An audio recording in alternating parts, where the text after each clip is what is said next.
सुप्रभात छात्रों, मैं आपकी हिंदी विषय की शिक्षिका कक्षा 11 के जो कबीरदास के द्वारा रचित पदावली है उसके आगे वाले पद का मैं स्वस्वर वाचन एवं व्याख्यान बताऊंगी। आप ध्यान देंगे।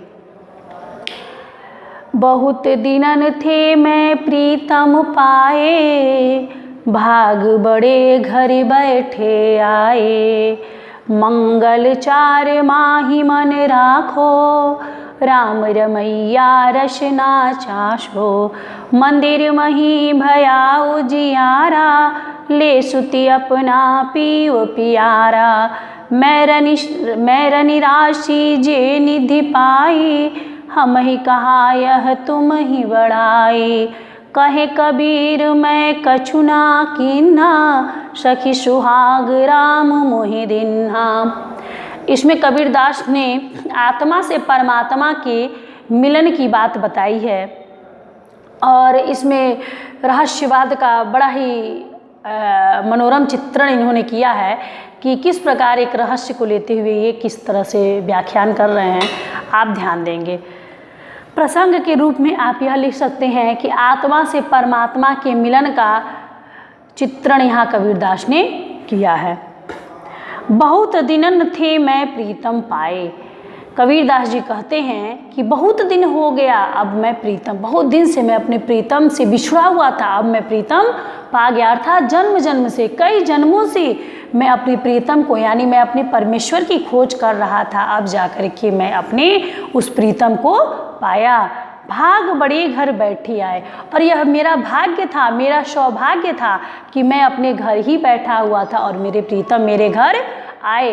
अर्थात मेरे आत्मा और परमात्मा यानी कि मेरे मन में ही मेरे प्रीतम आए, यानी मैं अपने अंदर ही उस प्रीतम की खोज की। यानी कि वो परमात्मा, जो आत्मा और परमात्मा एक हैं, उसी आत्मा से मैंने उस प्रीतम की खोज की। मंगल चार माही मन राखो, राम रसैया रसना चाखो। मंगल चार मान मन राखो, मैं मंगल चार होकर के, मंगल गीत गा करके, आनंद लेकर के उनको मन में अपने रखा। राम रसैया रसना चाखो, और उस आनंद को मैं अपने मन में चखा, मैं अपने आप में संतुष्ट हुआ। मंदिर मही भया उजियारा, ले सुति अपना पीऊ पियारा।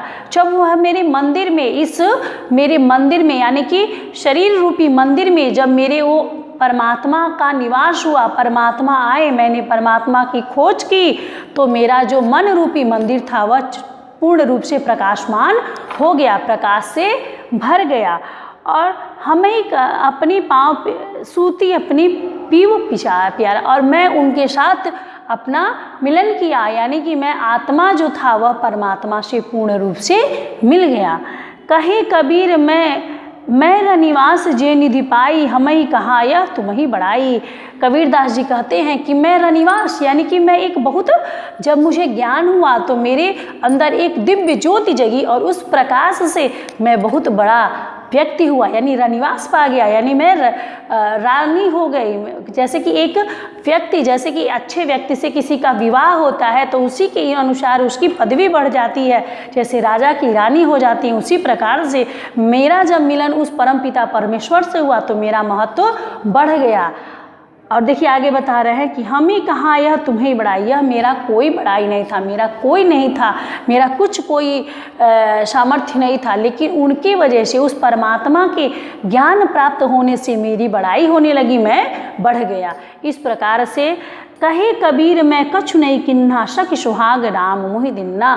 कबीरदास जी कहते हैं कि मैंने कुछ नहीं किया, मैंने उस प्रीतम के लिए कुछ नहीं किया, लेकिन उन्होंने मेरे लिए सखी सुहाग राम मोहि दिन्हा, मुझे सुहाग यानी कि अपना आशीर्वाद दिया और मुझे लोक में प्रसिद्धि प्राप्त की। अर्थात मैं उस परम आनंद को प्राप्त किया जो मुझे मिलना दुर्लभ था।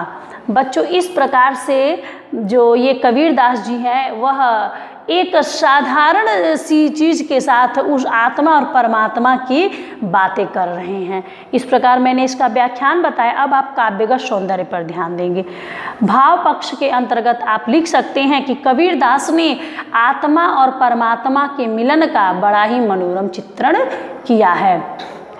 अब आप कला पक्ष में देखेंगे, यह जो है संयोग श्रृंगार है और शांत रस है। संयोग श्रृंगार यदि आप साधारण रूप से इसका अर्थ निकालते हैं तो यह संयोग श्रृंगार हो रहा है, लेकिन जब आप उसको दूसरे तरीके से अर्थ निकाल रहे हैं, आत्मा परमात्मा के मिलन से निकाल रहे हैं, तो यहाँ शांत रस हो रहा है। इसी प्रकार से आपका जब संयोग श्रृंगार होगा तो जो गुण आपका होगा वह माधुर्य होगा, और शांत रस से जब आप देखेंगे तो इसका जो गुण होगा वह प्रसाद होगा। अब इसके बाद इसमें जो अलंकार है वह अनुप्रास और रूपक है।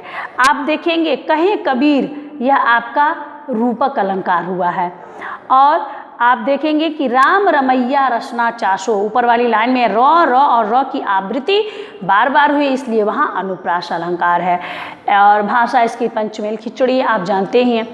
अगला अब आप पद देखेंगे, संतो भाई आई ज्ञान किया धीरे, भ्रम की टाटी सबे उड़ाड़ी, माया रही न बाकी बाधी रे, दुचिते की दोई थुनी गिरानी, मोह बलिंदा टूटा, तृष्णा छनी परी घर उबरी, कुबुद्धि का भंडा फूटा, जोग जुगति करी संतो बाधी, निरचू चुए न पाड़ी, कूड़ा कपट काया का निक्षा, हरि की गति जब जानी, आदि पीछे जो जल बूढ़ा, प्रेम हरि जन भींगा, कहे कबीर भान के प्रगटे, उदित भया तमशीना।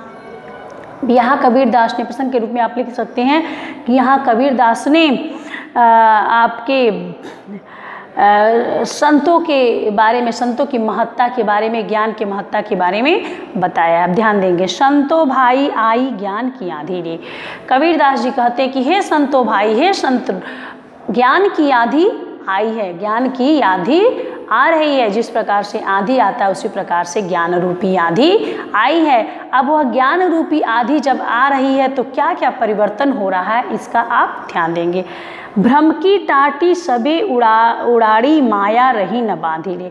जो भ्रम रूपी टाटी था, यानी कि जो भ्रम रूपी टाटी, आप जो जैसे कि जो घास फूस की झोपड़ी बनाई जाती है तो उसके किनारे किनारे टाटी लगाई जाती है, जैसे दीवार हम लगाते हैं, उसी प्रकार से भ्रम रूपी जो टाटी था, माया रहे न बांधी रे, और उसको जो रस्सी से बांधा जाता है, जो बांधा था वह बांधना क्या हुआ, टूट गया। भ्रम की टाटी सबे उड़ारी, जब ज्ञान रूपी आंधी आया तो जो भ्रम रूपी टाटी था वह क्या हो गया, उड़ गया। और कैसे उड़ा, मोह बलिंदा टूट, और जो उसमें मोह माया रहे न बांधी, जो माया रूपी रस्सी से जो बांधा हुआ था माया मोह से, वह क्या हो गया, टूट गया। जब आंधी से वह क्या हुआ कि भ्रम की टाटी जब उड़ी मेरे। दुचिते की दो थुनी गिरानी, मोह बलिंदा टूटा। फिर जो मेरा वो झोपड़ी था उसमें दुचिता की दो थुन्नी वगैरह से जो झोपड़ी को अटकाया गया रहता है, खड़ा किया गया रहता है, तो वह दो जो दुचिता, काम क्रोध रूपी जो दो दुचिता थी, यानी कि जो दो खंभे थे, वह क्या हुए, टूट गए। मोह बलिंदा टूटा, और बलिंदा जो कि बीच में लगाया जाता है, जैसे ये छप्पर ऐसे हुआ तो उसको बीच में टेक लगाने के लिए जो बलिंदा लगाया जाता है, वह बलिंदा क्या हुआ, यानी कि बलिंदा उसको समझिए कि बड़ा लकड़ी, तो वह क्या हुआ, वह भी टूट गया। तृष्णा छनी परी घर ऊपरी, कुबुद्धि का भंडा फूटा। और जब तृष्णा छानी पारी घर उबरी, और जब तृष्णा रूपी जो छप्पर था जब वह उड़ा तो कुबुद्धि का भंडा फूटा। तो जो मेरे घर में कुबुद्धि रूपी जो भंडा, भाड़ा भंडा, यानी कि जो बर्तन थे वह क्या हुए, सारे टूट गए और सारे फूट गए। जोग जुगति करी संतो बांधी, निरचू चुए न पाड़ी। उसके बाद से जोग जुक्ति से, यानी कि जोग तप साधना से जब जो संत लोग थे उन्होंने मेरी झोपड़ी को जब बांधा तो निरचू चुए न पाड़ी, तो उसके नीचे कोई भी पानी, यानी माया मोह रूपी कोई भी पानी नीचे नहीं चू रहा था।